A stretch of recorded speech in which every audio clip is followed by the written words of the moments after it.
Hi friends ఎలాగున్నారు? బాగున్నారు అందరూను. బాగుంటే నేను ఫిషింగ్ హార్బర్ ఎళ్ళానండి. ఫిషింగ్ హార్బర్ ఎళ్తే అక్కడ ఏంటంటే బోట్‌లు సముద్రం నుంచి వచ్చాయండి. వచ్చిన తర్వాత ఆ వీడియో మీకు చూపించడానికి ఇదంతా చూపిస్తానండి వీడియో మీకు. అంటే 15 రోజులు ఎంతో వాళ్ళు సముద్రంలో ఉంటారండి. సముద్రంలోకి వచ్చిన తర్వాత ఆ చేపనంతా తీసేసి బయట వెయిటేస్తారండి. వెయిటేసిందంతా మీకు చూపిస్తున్నాను. చూసారా ఎంత పెద్ద పెద్ద చేపలొచ్చాయో? ఈ 15 రోజులెళ్లి పడతారండి ఆ చేపలు అంత పెద్ద పెద్ద చేప. ఈటిలిని కోనాలో ఏదో అంటారండి ఆళ్ళు. కోనం అని అడిగితే కోనం అని చెప్పారు. అయి ఎంత వెయిట్ ఉందో అన్ని వెయిట్ ఏస్తన్నారాళ్ళు. చూసారా మొత్తం చేపలన్నీ వెయిట్ ఏస్తన్నారు. పెద్ద పెద్ద చేపలండి. ఇద్దరేసి మనుషులు పట్టుకుంటున్నారు చేపల్ని. చాలా వెయిట్ ఉన్నాయి. ఎక్కువ వెయిట్ ఉంది. ఎక్కువ చేపలు. పెద్ద చేపలు. చాలా పెద్ద చేపలండి ఇవి. అటు సైడ్, ఇటు సైడు ఆ బోట్‌లనేటంటే అటు సైడ్, ఇటు సైడ్ కింద గ్రౌండ్‌లోన లోపల సెల్లార్ లాగుంది. అందులో చేపలన్నీ అందులో పడేశారు. ఇక్కడికొచ్చిన తర్వాత ఆ చేపలన్నీ తీస్తున్నారు. బోట్ కింద పెద్ద రూమ్‌లాగా ఉందండి. చాలా పెద్ద సొరంగంలాగా ఉంది బోట్ కింద. అందులోంచి తీస్తున్నారు అయన్నీను. అన్నీ తీసినవన్నీ వెయిటేస్తున్నారు అంతాను. వెయిటేసి బండిలో లోడ్ చేస్తారు మళ్ళీ.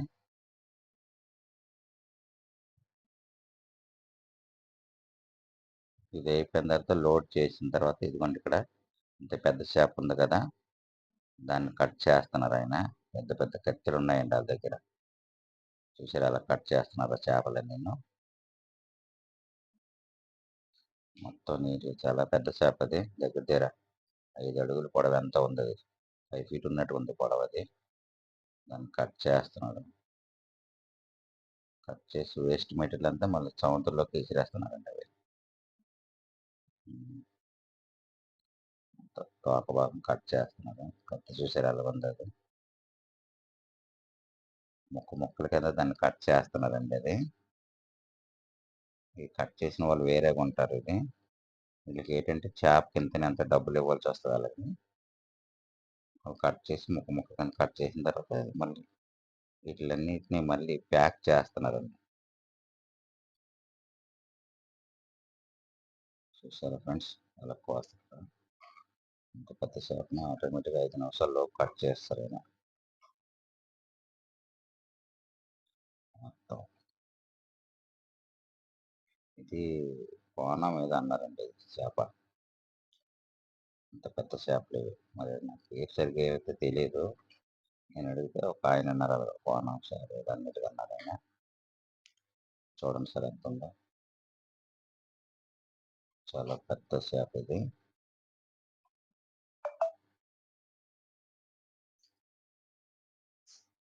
చిన్న చిన్న ముక్కల కింద కట్ చేస్తున్నారు.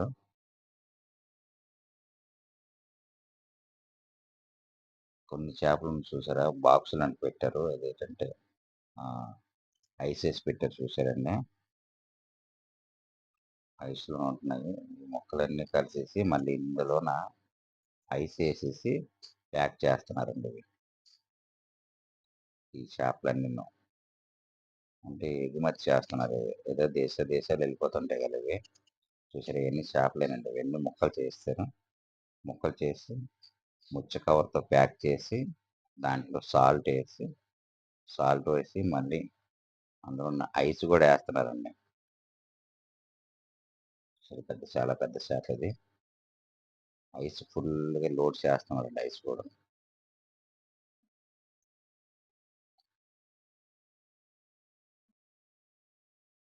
చూసారా ఐస్ ఫుల్లుగుంది.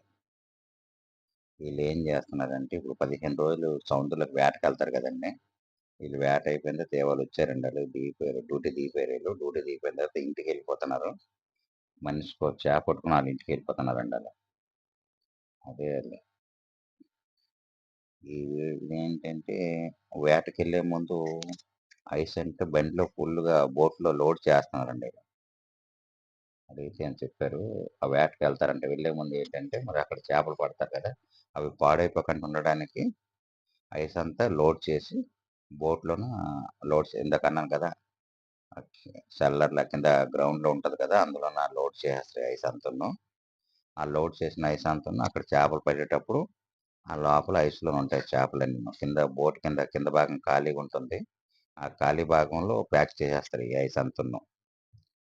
అంటే మరి 15 రోజులు అక్కడ ఉండేటప్పుడు ఐసు లేకపోతే కుళ్ళిపోతాయి కదండీ చేపలు.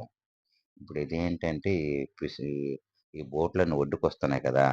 వేస్ట్ మెటీరియల్ అంతా నిండిపోయి సముద్రం హైట్ అయిపోతుంది. కింద అది చెత్త గట్టా ఉండిపోతుందండి సముద్రంలోన. ఆ చెత్తంతా తీస్తుంది. పూడిక తీసే అది క్రేన్ అది. అంటే బోట్ చాలా హైట్ ఉంటది కదా! కిందన.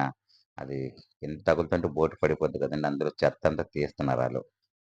మొత్తం చెత్తంతా తీసి ఆ మిషన్ ద్వారాగా ఆ వాటర్‌లో ఉన్న వేస్ట్ మెటీరియల్ అంతా తీస్తున్నారండి అది మొత్తం. అలాగా రోజు క్లీన్ చేస్తుంటారు. ఎందుకంటే బోలెడు వేస్ట్ మెటీరియల్ ఉంటుంది అంతా. ఇప్పుడు చెప్పాను కదా! చేపలు పడేసారని అలాంటి వేస్ట్ అంతా ఏదేదో